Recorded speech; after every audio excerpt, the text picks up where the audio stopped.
জাফর চৌধুরী ও রাবেয়া বেগমের একমাত্র মেয়ে মিলি। জাফর চৌধুরী তার ব্যবসার কাজে বেশিরভাগ সময় বাইরেই কাটাতো। বাড়িতেই রাবেয়া তার মেয়ে মিলিকে নিয়ে থাকতো। রাবেয়া ছিল আল্লাহ ভীরু, কিন্তু মিলি ছিল দুনিয়াবি। কোনো একবার রমজান মাসে মিলি তার বিছানায় বসে ফোন চালাচ্ছিল। এমন সময় রাবেয়া এসে বলল, মিলি, এখনো তুমি রেডি হওনি? তুমি কি স্কুলে যাবে না? তোমাকে বলেছিলাম আমাকে বড় কোনো স্কুলে ভর্তি করতে, কিন্তু তুমি তো আমাকে মহল্লার গরিবদের সাথে একই স্কুলে ভর্তি করে দিলে। ওসব গরিবদের সাথে আমার একদমই ক্লাস করতে মন চায় না, যত সব। মিলিমা, এ কি বলছো তুমি? মানুষদের কখনো তার ধন সম্পদ দিয়ে যাচাই করতে হয় না। মহল্লা সবাই আমাদের কত সম্মান করে, আর তুমি কিনা তাদেরকে ছোট করে দেখো। এইসব কথাবার্তা বলো না তোমা। আমার ফেসবুকের ফ্রেন্ড গুলো কত বড় লোক, কত বড় বড় স্কুলে পড়ে, আর আমি কিনা মহল্লারই ছোট্ট একটা স্কুলে পড়ি। আমি তো স্কুলের ছবিও ফেসবুকে ছাড়তে পারি না এই জন্য। ঠিক আছে, তাহলে তোমার যেতে হবে না, বাড়িতেই থাকো আর আল্লাহর ইবাদত করো। দুনিয়ার কথা না ভাবলেও আখিরাতে কথা ভাবো। এই বলে রাবেয়া সেখান থেকে চলে গেল। মিলি বসে ফেসবুক চালাতে লাগলো। হঠাৎ মিলি দেখলো ফেসবুকে কেউ একজন বাহারি রকমের ইফতারের ছবি আপলোড করেছে। এই দেখে মিলি বলল, আরে, এই ইফতারের ছবিটাতে কতগুলো লাইক পড়েছে।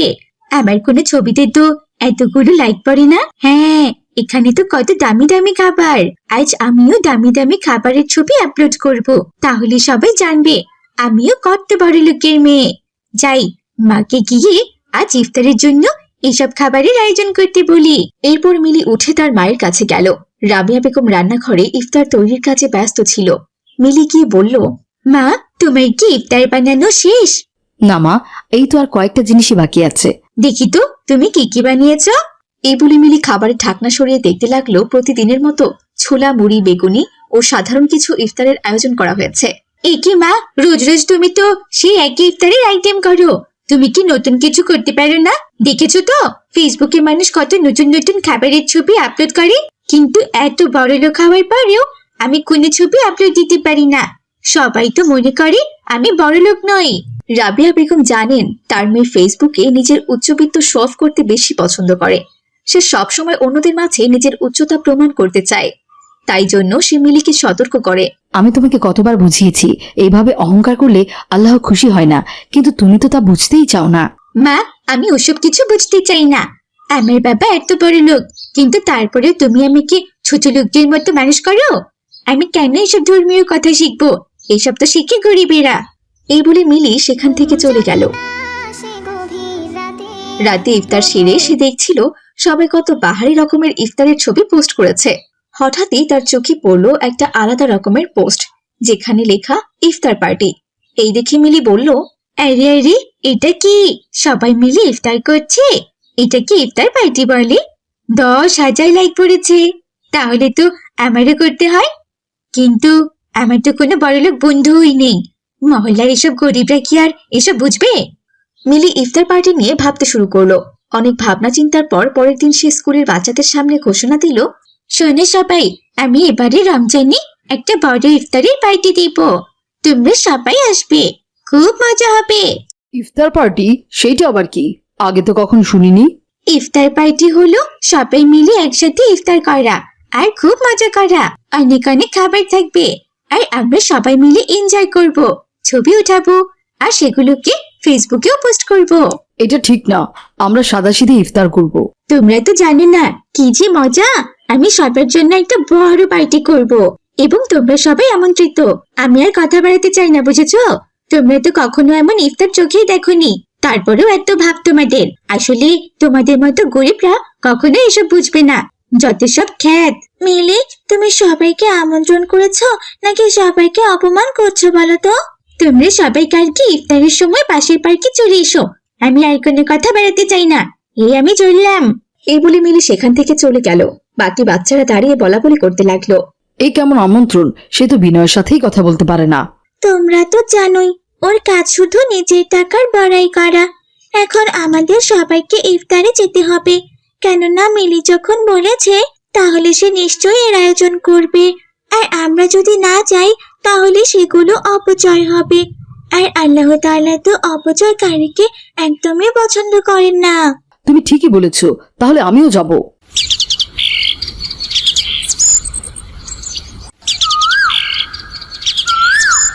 পরের দিন মিলি পার্কের বড় একটা ফাঁকা জায়গায় বাহারি রকমের সব খাবার দিয়ে ইফতারের আয়োজন করলো।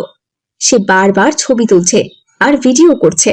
আজকের এই আয়োজন যেন আমার বৃথা না যায়, সবার কত কত লাইক আসছে, আমারও যেন আসে, সবাই যেন বুঝতে পারে আমি কত বড় লোক, এগুলো গরিবদেরকে খাওয়াচ্ছি। মিলি সেখানে সবার জন্য অপেক্ষা করছিল। এরপর মাহাদি, মাইসা, জান্নাতুল সহ আরো কয়েকজন বাচ্চা সেখানে এলো। সেখানে ছিল দামি দামি সব খাবার। মিলি, তুমি এত খাবারের আয়োজন করেছো, কিন্তু আমরা কয়েকজন এত খাবার তো খেতে পারবো না। চলো আমরা রাস্তার কিছু অসহায় মানুষদেরকে ডেকে নিয়ে আসি। তুমি কি পাগল হয়ে গিয়েছো নাকি বলো তো? তোমাদের ডেকেছি, এটাই তো অনেক। আবার তোমরা রাস্তায় ভিখারিদেরকে ডাকতে যাচ্ছ? তাহলে তো মানুষ বুঝতেই পারবে না যে আমি বড় লোকের মাঝে বসবাস করি। তারা তো আমাকে বসতেই লোক মনে করবে। মিলি, তুমি কি এই আয়োজন নিজেকে বড়লোক দেখানোর জন্য করেছো? আমি তো ভেবেছিলাম তুমি আল্লাহর সন্তুষ্টির জন্য আমাদের ইফতারের নিমন্ত্রণ দিয়েছো। আমি তো শুধুমাত্র ফেসবুকে ট্রেন্ড পালন করছি, বুঝেছো? এখন রমজান মাস আর সবাই ইফতার পার্টি করছে, তাই আমিও করতে চাই। কিন্তু আমার কোনো বড়লোক বন্ধু নেই, তাই আমি তোমাদেরকে শেষমেশ ডেকেছি। মিলি, তুমি যে এত বড় শো অফ করছো, এটা কিন্তু ঠিক নয়। ইফতার তো ইবাদত, সেটা খালিস উদ্দেশ্যে হওয়া উচিত। তোমরা তোমাদের এসব ধর্মীয় জ্ঞান বাদ দাও তো, আর এসো আমার সাথে এনজয় করো। মিলি কারো কোনো কথা না শুনে খুবই উচ্ছ্বাসিত হয়ে পার্টির জন্য প্রস্তুতি নেয়। সে এক বড় ইফতার পার্টির আয়োজন করেছে। হঠাৎই মিলি বক্সে গান বাজিয়ে দিল। আস্তাগফিরুল্লাহ, এ কি করছো তুমি মিলি? মিলি, আমরা এখানে ইফতার করতে এসেছিলাম, আর তুমি কিনা গান বাজিয়ে মাতামাতি শুরু করলে। সামান্য একটু আনন্দ করলে কি এমন হবে শুনি? তুমি কি শুনলে না? এটা ইফতার পার্টি, আর পার্টিতে তো গান থাকবে। তোমরা গরিব আর কি বুঝবে বলো তো? তোমরা তো কখনো পার্টিতে যাবেই নি। ইন্নালিল্লাহ, আমাদের অনেক বড় ভুল হয়ে গিয়েছে যে তোমার এখানে এসেছি। তোমরা বোঝো না, এটা সবই আনন্দের ব্যাপার। আমি একটু ফেসবুকে ভালো কিছু দেখাতে চাই। আস্তাগফিরুল্লাহ, মিলি, তুমি এই আয়োজন ফেসবুকে দেখানোর জন্য করেছো? এটা তো ঠিক নয়। তুমি বুঝবে না মাহাদি, তুমি তো কোনো কিছু জানো না। সবকিছু তো এখন ফেসবুকে দেখাতে হয়। এমন সময় ইমাম সাহেব পার্টির কাছাকাছি দিয়ে যাচ্ছিল। তিনি বাচ্চাদের এমন পার্টির দৃশ্য দেখে কিছুক্ষণ দাঁড়িয়ে রইলেন। এটা ঠিক না মিলি, রমজান মাস এমনটা করার সময় নয়। আমরা সাদাসিধে ইফতার করব আল্লাহর সন্তুষ্টির জন্য। মিলি, রমজানে এমন ভাবে আমাদের নিজেদের প্রদর্শন করা একেবারেই ঠিক নয়। ইমাম সাহেব দেখলেন মাইসা ও মাহাদি মিলিকে বোঝানোর চেষ্টা করছে, কিন্তু মিলির মাঝে সত্যিকারের কোরআনিক ও ইসলামিক কোনো মূল্যবোধই নেই। এই দেখে ইমাম সাহেব শান্তভাবে সেখানে দাঁড়ালো। ইমাম সাহেবকে দেখে মাহাদি বলল, আসসালামু আলাইকুম রহমতুল্লাহ। ওয়ালাইকুম আসসালাম রাহমাতুল্লাহ। তোমরা এখানে কি করছো বাচ্চারা? আমরা ইফতার পার্টি করছি। ইফতার পার্টি? সেটা আবার কি? আমরা সবাই মিলে ইফতার করব আর ছবি উঠাবো, আনন্দ করব, সেগুলোকে ফেসবুকে দিব যেন সবাই দেখে আমরা কত আয়োজন করেছি। আস্তাগফিরুল্লাহ। রমজান মাস একটি ইবাদতের মাস, যার উদ্দেশ্য আত্মশুদ্ধি এবং আল্লাহর সন্তুষ্টি লাভ করা। এটা কোনো পার্টি করার বস্তু নয়, বরং এটা দান খয়রাত করার উত্তম সময়। ইমাম সাহেব, আমরা তো শুধু মজা করতে এসেছি, কিছুই ভুল করছি না, বুঝেছেন তো? ফেসবুকে যে যত বেশি দেখাতে পারি সে ততই সফল। আল্লাহ তো রমজান মাস দিয়েছেন তোমাদের আত্মার শুদ্ধি এবং অন্তরকে পরিষ্কার করার জন্য, অথচ এখানে কি দেখছি? অহংকার, সেলফি, দামি খাবার, সবার সামনে নিজেদেরকে প্রদর্শন। হায় আল্লাহ! সবাই তো পার্টি করে, ইফতার শো অফ করে, আর আমি যদি না করি তাহলে কি আমি পিছিয়ে পড়বো না? পিছিয়ে পড়বে, কিন্তু এখানে না, আখিরাতে। জি হুজুর, আমরা ওকে সেটাই বোঝাচ্ছিলাম। শুধু ফেসবুকে সুন্দর ছবি দিয়ে জীবন শো অফ করলে হয় না। তোমার দেখানো ইফতার যত বড়ই হোক না কেন, আল্লাহর সন্তুষ্টি ছাড়া তা ফেনার মতো উড়ে যাবে ভীষণ দ্রুত। হ্যাঁ মিলি, এটি ইবাদতের মাস। তোমরা নিজেদের মধ্যে ভালোবাসা, বন্ধুত্ব এবং সহযোগিতার বার্তা ছড়িয়ে দাও। পার্টি আয়োজন না করে একে অপরকে খাবার দাও, গরিবদের সাহায্য করো, সাদাসিধে ইফতারের আয়োজন করো, যাতে তোমাদের আমল আল্লাহর কাছে কবুল হয়। ইমাম সাহেবের শুদ্ধ কথাবার্তা মিলির মনে প্রবল প্রভাব ফেলল এবং সে বুঝতে পারল যে শো অফ করে আনন্দ পাওয়ার চেয়ে সাদাসিধে জীবন এবং আল্লাহর সন্তুষ্টি লাভ করা অনেক বড় আনন্দ। ইমাম সাহেব, আমি আমার ভুল বুঝতে পেরেছি, আমি সত্যিই ভুল করেছিলাম। এরপর মিলি তার ভুল বুঝতে পারল। মহল্লার দরিদ্র বাচ্চাদের মাঝে বাকি ইফতার বিতরণ করে দিল। এরপর থেকে মিলি আল্লাহর রাস্তায় তার টাকা পয়সা দান করতে শুরু করলো। আজ প্রথম রোজার দিন। আদিবা তার মায়ের সাথে রান্নাঘরে দাঁড়িয়ে আছে। তার চোখে একটু ভয়, আবার একটু উত্তেজনা।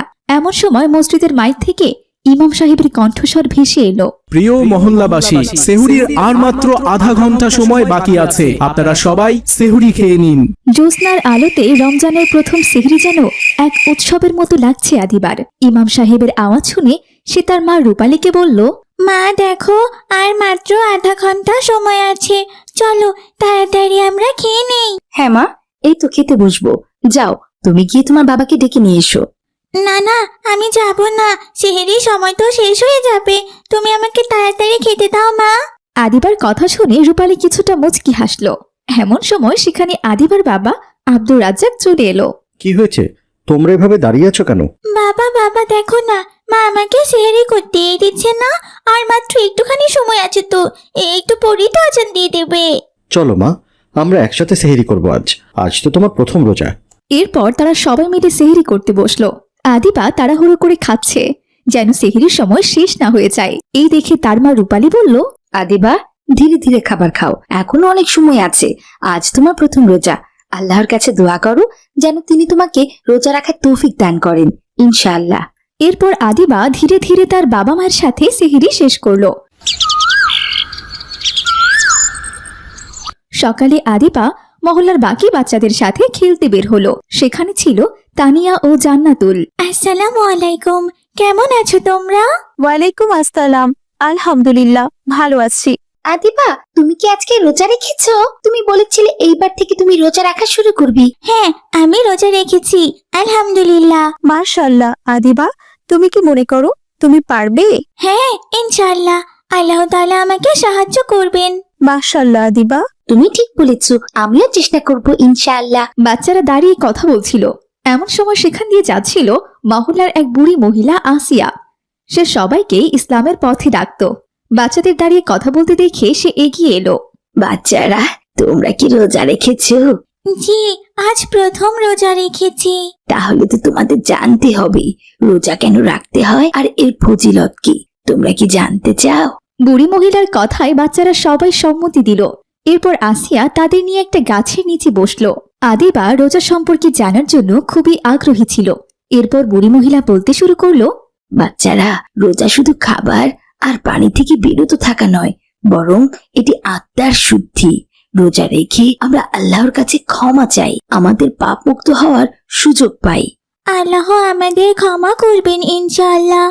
হ্যাঁ, তবে রোজার মধ্যে কোনো মিথ্যা বলা, খারাপ কাজ করা বা অন্যদের সাথে খারাপ ব্যবহার করা একদম নিষিদ্ধ। আমাদের সবকিছুতেই সততা এবং ভালোবাসা থাকতে হবে। আমরা যখন রোজা রাখি তখন আমাদের মন, মস্তিষ্ক এবং শরীর সবকিছু সঠিক পথে চলে। মাশাআল্লাহ, আমি বুঝতে পেরেছি রোজা শুধু না খেয়ে থাকা নয়, বরং আমাদের চরিত্র পরিবর্তন করে। এরপর বুড়ি আসিয়া সেখান থেকে চলে গেল। দুপুরের দিকে আদিবা বাড়িতে ফিরে এলো। তার ভীষণ পানির পিপাসা পেয়েছে, তাই সে ফ্রিজের কাছে গিয়ে পানি খেতে শুরু করলো। হঠাৎই তার মনে পড়লো সে রোজা রেখেছিল। হায় আল্লাহ, এ কি হয়ে গেল আমার তো রোজাটা ভেঙে গেল। আদিবার আওয়াজ শুনে রূপালী ঘর থেকে বেরিয়ে আসলো। সে দেখলো আদিবা ফ্রিজের কাছে পানির বোতল হাতে নিয়ে দাঁড়িয়ে আছে। কি হয়েছে আদিবা? মা, আমি ভুলবশত পানি খেয়ে ফেলেছি, আমার রোজা ভেঙে গেছে। প্রথম রোজা আমার আর রাখা হলো না। ভুলবশত পানি খেলে রোজা ভাঙে না মা, তোমার রোজা ঠিকই আছে। মা, তুমি সত্যি বলছো? হ্যাঁ, ভুলবশত কিছু খেয়ে ফেললে রোজা ভাঙে না। মায়ের কথা শুনে আদিবার মনে কিছুটা স্বস্তি ফিরে এলো। মনের খুশিতে সে তার বান্ধবী জান্নাতুলের বাড়িতে যাচ্ছিল। এমন সময় পথেই তার লামিয়ার সাথে দেখা হয়ে গেল। লামিয়া ছিল অনেক অহংকারী মেয়ে। আদিবাকে দেখে লামিয়া বলল, এই শোনো আদিবা, শুনলাম তুমি নাকি রোজা রেখেছো। সত্যি রোজা রাখতে পারবে তো? হ্যাঁ, আমি পারবো ইনশাআল্লাহ। আমার কাছে রোজা কেমন অদ্ভুত লাগে। সারাটা দিন না খেয়ে থাকা কোনো ইবাদত হলো নাকি শুনি? এসব রোজা রাখার কি দরকার বলো তো? লামিয়া, রোজা আমাদের আত্মাকে শুদ্ধ করে। এটি আমাদের আল্লাহ তাআলার সাথে সম্পর্ক শক্তিশালী করে। তবে রমজানে শুধু খাবার নয়, আমাদের আচার আচরণও ঠিক রাখতে হবে। এই তুমি ঠিক কি বলতে চাচ্ছ বলো তো? আমার আচার আচরণ কি ঠিক নেই? আদিবা আর কোনো কথা না বাড়িয়ে সেখান থেকে চলে গেল। এদিকে জান্নাতুল তার জন্য অপেক্ষা করছিল, কেননা প্রথম ইফতার সে জান্নাতুলের বাড়িতেই করবে। মাগরিবের আজানের আর কিছু সময় বাকি আছে। এমন সময় আদিবা জান্নাতুলের বাড়িতে গিয়ে পৌঁছালো। আমি তোমার জন্য কখন থেকে অপেক্ষা করছি, কিন্তু তোমার তো কোনো খোঁজই নেই। আর বলো না, পথে আসার সময় মহল্লার রাস্তায় লামিয়ার সাথে আমার দেখা হলো। তুমি তো জানোই সে কেমন। ঠিক আছে, এসো, অজু করে নাও, তোমার জন্য সবাই অপেক্ষা করছে। এরপর আদিবা অজু করে সবার সাথে ইফতারের জন্য বসল। জান্নাতুলের মা হালিমা বেগম আদিবাকে দেখে খুবই খুশি হলো। সে আদিবার জন্য অনেক ধরনের ইফতারের আয়োজন করেছে। আজ তোমার প্রথম রোজা, তাই আমি তোমার জন্য স্পেশাল কিছু খাবার রান্না করেছি। সত্যি চাচি? হ্যাঁ মা, ছোটদেরকে রোজা রাখার জন্য উৎসাহ দেওয়া উচিত, তাই তোমাকে খুশি করার জন্য এত সব আয়োজন করেছি আমি। মাশাআল্লাহ চাচি, আল্লাহ তাআলা আপনাকে কবুল করুক এবং আমাদের সবাইকে। এরপর মাগরিবের আজান দিল। আদিবা প্রথমবার ইফতারের স্বাদ পেল। সে অনুভব করলো সে শুধু শারীরিকভাবে রোজা রাখেনি, বরং তার আত্মাও পরিষ্কার হয়েছে। ইফতার করার সময় তারা একসাথে বসে আল্লাহর কৃতজ্ঞতা প্রকাশ করলো। আলহামদুলিল্লাহ, আজ আমাদের মন শান্ত। আমরা আল্লাহর কাছে আমাদের সকল পাপের জন্য ক্ষমা চেয়েছি। প্রথম রোজা শেষ হওয়ার পর আদিবা বুঝতে পারল এটা আল্লাহ তাআলার রহমত। এরপর সে জান্নাতুলের সাথে তারাবির নামাজ আদায় করলো। তখনই তার বাবা আব্দুর রাজ্জাক সেখানে এলো।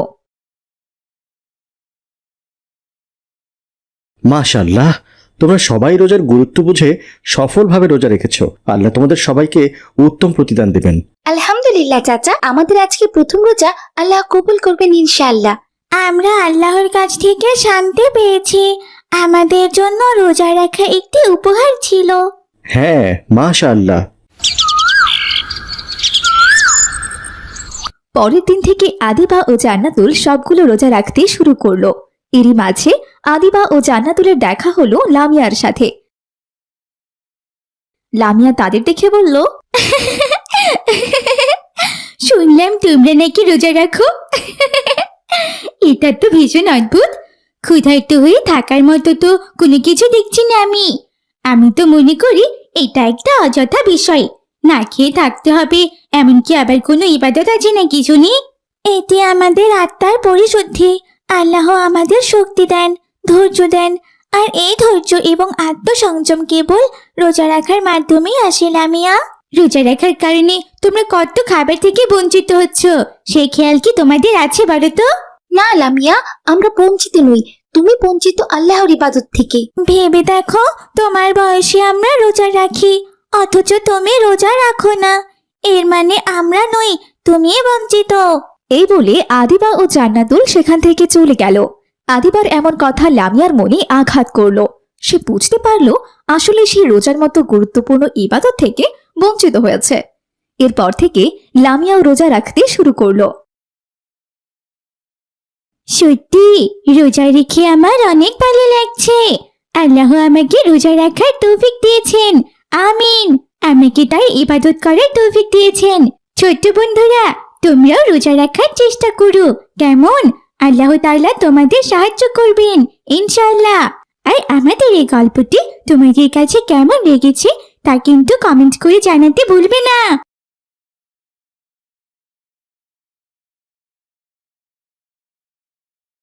আসসালামু আলাইকুম মা, তুমি কি করছো? আমাকে নাস্তা দেবে না? ওয়ালাইকুম আসসালাম।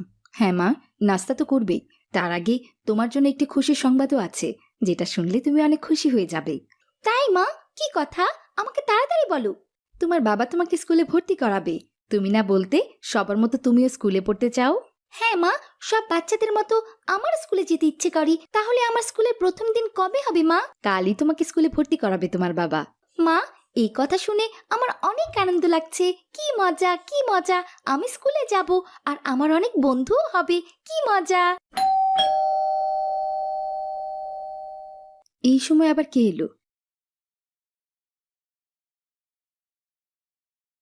আসসালামু আলাইকুম। এ কি, রাতে আর কি হয়েছে? ওইভাবে কান্না করছে কেন? ওর মা কোথায়? মিনার পৃথিবীতে নেই হালিমা। বড় বোনের দাফন শেষ করে তার এতিম মেয়েটাকে একা ফেলে আসতে পারলাম না, তাই তো আমাদের বাড়িতে নিয়ে এলাম। ইন্না লিল্লাহি ওয়া ইন্না ইলাইহি রাজিউন।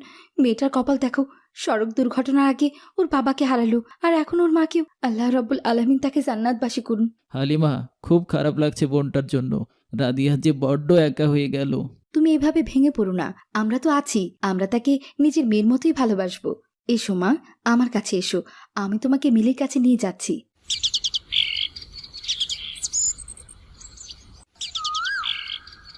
এভাবে বেশ কিছুদিন কেটে গেল। একদিন মিলি ও রাতিয়া দুজনে একসাথে বসে খেলা করছিল। মেয়েটা আগের চেয়ে কিছুটা স্বাভাবিক হয়েছে।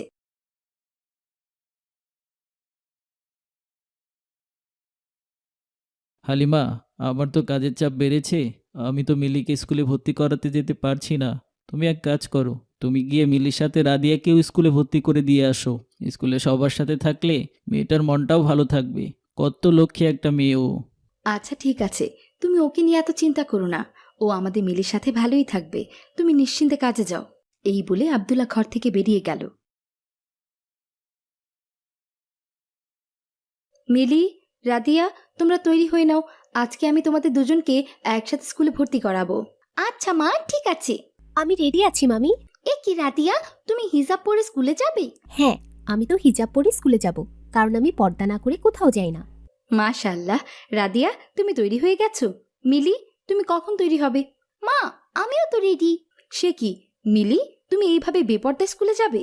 মা, এই গরমে আমি বোরখা পরতে পারবো না। আমি কত সুন্দর একটা ড্রেস পরে আছি, এই ড্রেসেই আমাকে অনেক সুন্দর লাগছে। কিন্তু মা, ইসলামে নামাজ রোজার সাথে পর্দাকেও ফরজ করা হয়েছে, আর বলা হয়েছে যারা পর্দা করবে না তাদের জন্য মৃত্যুর পর কঠিন শাস্তি অপেক্ষা করছে। আমার কতদিনের ইচ্ছে ছিল আমি প্রথম দিন স্কুলে এইভাবে সুন্দর করে সেজে যাব। আস্তাগফিরুল্লাহ, হে আল্লাহ, তুমি আমার কন্যাকে হেদায়েত দান করো।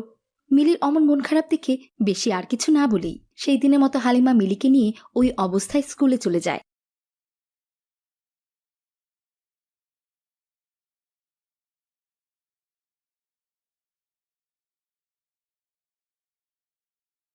আজকে আমার স্কুলের প্রথম দিন ছিল, তোমার কেমন লাগলো রাতিয়া? আলহামদুলিল্লাহ, আমার অনেক ভালো লেগেছে। তোমার ভালো লেগেছে? সবাই তো তোমাকে নিয়ে হাসছিল। আমি তো তোমাকে বলেছিলাম বোরকা পরে স্কুলে যেও না। ওরা পর্দা সম্পর্কে কিছু জানে না মিলি, তাই তো আমাকে নিয়ে এভাবে মজা করেছে। একটা নারীর জীবনে পর্দা খুব গুরুত্বপূর্ণ। পবিত্র কোরআন মাজিদে বর্ণিত আছে, পর্দাশীল নারী জান্নাতে মা ফাতেমার মতো সম্মান পাবে, তার সাথে থাকতে পারবে। সুবহানাল্লাহ। আর বেপর্দা নারী কখনোই জান্নাতে যেতে পারবে না। তার মানে তুমি কালকেও বোরকা পরে স্কুলে যাবে? শুধু কালকেই নয়, আমি মৃত্যুর আগ পর্যন্ত এভাবেই পর্দা করব। এতে আমাকে কে কি বলল তাতে আমার কিছু যায় আসে না।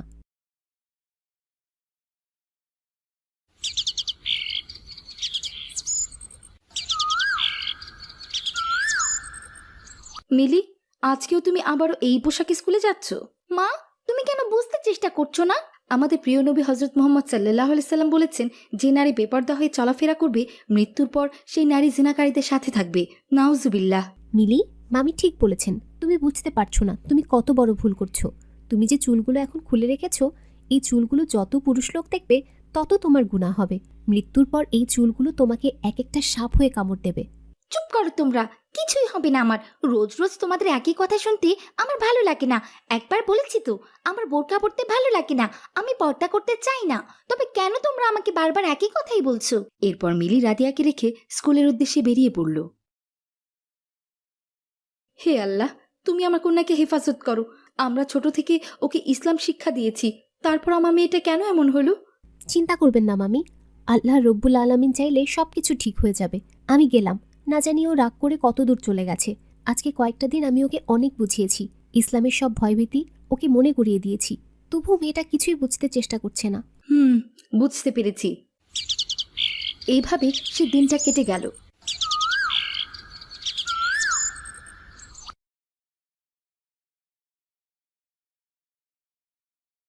আসসালামু আলাইকুম। কি করছো আমার মামুনিরা? ওয়ালাইকুম আসসালাম মামি, আমি বই পড়ছি। মাশাআল্লাহ, কিন্তু মিলি মামুনি, তোমার কি হয়েছে? তুমি এখানে এভাবে মন খারাপ করে বসে আছো কেন? কি হলো মামুনি, তুমি চুপ করে আছো কেন? আমাকে বলো তোমার কি হয়েছে? আসলে মামি, আমরা স্কুল থেকে ফেরার সময় একটা দোকানে চকলেট কিনতে গিয়েছিলাম। দোকানদার কাকু ওর খোলা চুল নিয়ে অনেক কথা বলেছে, না জানি আর ওকে কি কি বলেছে, তাই তো তখন থেকে মন খারাপ করে বসে আছে। ও আচ্ছা, বুঝতে পেরেছি। রাদিয়া মামুনি, তোমাকেও কি দোকানদার কিছু বলেছেন, নাকি শুধু একা মিলিকে বলেছেন? না না মামি, আমাকে কিছুই বলেনি। আমি তো পর্দা করে স্কুলে যাই, আমার চুল তো কেউ দেখতে পারে না। একদম ঠিক। এই বলে হালিমা মিলির সামনে থাকা খাবার উপর থেকে ঢাকনা সরালো। তখন সেখানে অনেকগুলো মাছি উঠতে শুরু করলো।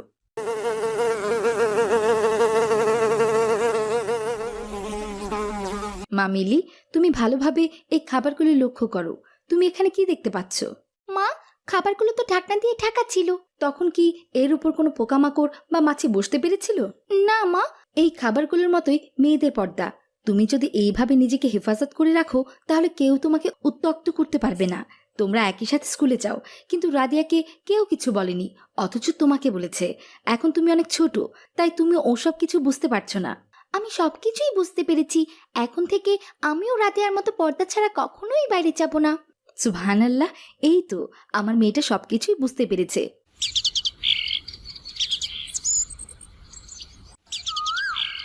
পরের দিন সকালে দুজন একসাথে পর্দা করে স্কুলে যাওয়ার জন্য বের হলো। মা, বাবা, আমরা স্কুলে গেলাম। আসসালামু আলাইকুম। ওয়ালাইকুম আসসালাম। মাশাআল্লাহ, আমাদের মিলি মামনিকে কত সুন্দর লাগছে। যাও, সাবধানে যাও মা।